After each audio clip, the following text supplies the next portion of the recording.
Hello, this is the Sunday School lesson for February 20th, 2022. It is called Bad Things Happen. It's from Job chapter 1, verses 8 through 11, 13 through 19, and chapter 2, verses 3 through 7. Our key verse comes from Job chapter 1, verse 22. In all this, Job did not sin by charging God with wrongdoing. God's Word. Then the Lord said to Satan, Have you considered my servant Job? There is no one on earth like him. He is blameless and upright, a man who fears God and shuns evil. Does Job fear God for nothing? Satan replied. Have you not put a hedge around him and his household and everything he has? You have blessed the work of his hands, so that the flock of his flocks and herds are spread throughout the land. But now stretch out your hand and strike everything he has, and he will surely curse you to your face. One day, when Job's sons and daughters were feasting and drinking wine at the oldest brother's house, a messenger came to Job and said the oxen were plowing and the donkeys were grazing nearby. And the Sabeans attacked and made off with them. They put the servants to the sword, and I am the only one who has escaped to tell you. While he was still speaking, another messenger came and said, The fire of God fell from the heavens and burned up the sheep and the servants, and I am the only one who has escaped to tell you. While he was still speaking, another messenger came and said, The Chaldeans formed 3 raiding parties and swept down on your camels and made off with them. They put the servants to the sword, and I am the only one who has escaped to tell you. While he was still speaking, yet another messenger came and said, Your sons and daughters were feasting and drinking wine at the oldest brother's house, when suddenly a mighty wind swept in from the desert and struck the 4 corners of the house. It collapsed on them, and they are dead. And I am the only one who has escaped to tell you. Then the Lord said to Satan, Have you considered my servant Job? There is no one on earth like him. He is blameless and upright, a man who fears God and shuns evil. And he still maintains his integrity, though you incited me against him to ruin him without any reason. Skin for skin, Satan replied. A man will give all he has for his own life.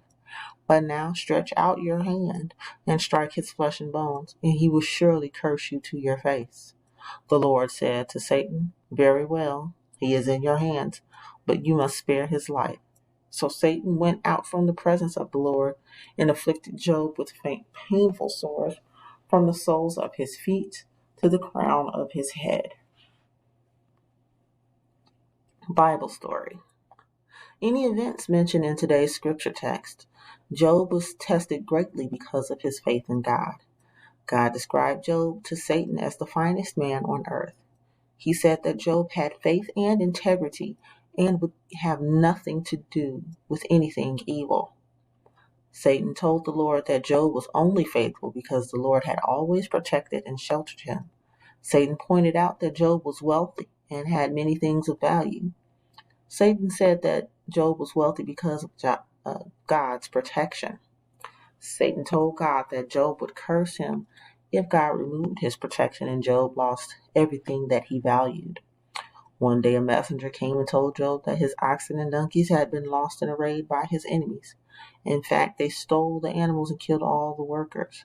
While that messenger was speaking, another one arrived to tell Job that a fire had killed all his sheep and the shepherds. And while the second messenger was speaking, a third messenger appeared and told Job that the raiders had stolen all of his camels and killed those workers with them. Then a fourth messenger came while the third messenger was speaking and told Job that his children had been killed by a windstorm at his oldest son's house. Through all of this, Job's faith remained. Then Job was stricken with a terrible case of sores from his head to his feet. What a disaster, part 1. A terrible storm had blown through Ethan's community last night. It was loud and it was very scary. Ethan was so glad that he had his parents to help him stay calm while the storm was blowing all around him. That was some storm, Ethan's dad said that morning. I think I'll go outside and take a look around now that the sun is shining. We might have some damage that we need to have taken care of. Can I go with you, Dad? Ethan asked. I want to see too. Get your boots on. It might be a little muddy out there, his dad noted. When they stepped outside, they saw that one neighbor down the street had a tree that had been blown down, and another neighbor was busy putting a tarp up on their roof. Exploring the story with Nicholas and Cornelius. Hello, Nicholas and Cornelius here. How do you face the storms of life? Do you hunker down and ride them out, or do you run and find someone who can help calm you? How do you move forward through these types of difficult challenges? Today's lesson helps us to understand that we can face them and work on the cleanup together. How much more challenging would the situation be if you had to face it alone? What a disaster, part 2. It looks like we only have a few branches down, Ethan's dad said after surveying the damage to their property. We were blessed. Yeah, if our tree had blown over, it would have hit the garage, Ethan commented. What do you say that we go over and see if anyone could use a hand cleaning up, his dad suggested. After all, with so little damage, we can have these small branches picked up in no time. Okay, they really look like they have a big job ahead of them, Ethan noted. They sure do, son, his dad said in agreement. I'm glad that no one was hurt. Exploring the story with Nicholas and Cornelius.